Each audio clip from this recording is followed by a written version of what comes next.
Imagine, if you will, a future where the Earth's poles are no more, replaced by the east and west poles. A time of unprecedented upheaval, where perhaps no one can survive but a few bacteria. This is not a sci-fi movie plot, but a prediction for December 19, 2024. Crick, a tiny cricket yet the wisest of creatures, presents this shocking revelation to a crowd of astonished attendees. As the representative for 50,000 insect species, he carries a weight far exceeding his own. His message? The impending doom of Earth itself. The Mayans were right about ending their calendar with the year 2024, Crick announces, causing a ripple of disbelief through the crowd. For it is then that the Earth goes into its great bipolar disorder and on into the mania stage.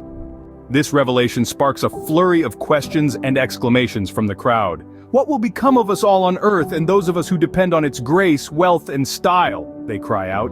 Crick, tearful, confirms their worst fears. On December 20th, 2024, the North and South Poles will be no more, and the East and West Poles will be born, he says. It will be a time of unprecedented upheaval. Even as the crowd descends into chaos, they find a moment of levity in a philosophical debate about donuts and their holes. But Crick brings them back to reality. We have only a few glorious moments left to live and in which to figure out a solution, he warns.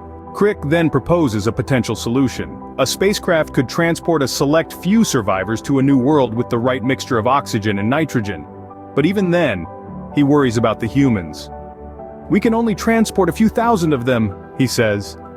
And they'd probably want to bring all their stuff along. The crowd begins to brainstorm solutions. Time Particle suggests a fantasy world he's often shared online with pictures, but Crick shoots down the idea.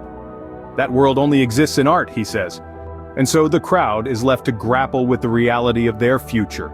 The Earth, as they know it, will cease to exist. The poles will reverse, leading to unprecedented upheaval. And only a few thousand humans may survive, transported to a new world by a spacecraft piloted by insects. This is the future of the Earth, as revealed by a tiny cricket named Crick. A sobering prediction, yet one that sparks important conversations about survival and the importance of our planet. The future, it seems, is not as certain as we might like to think.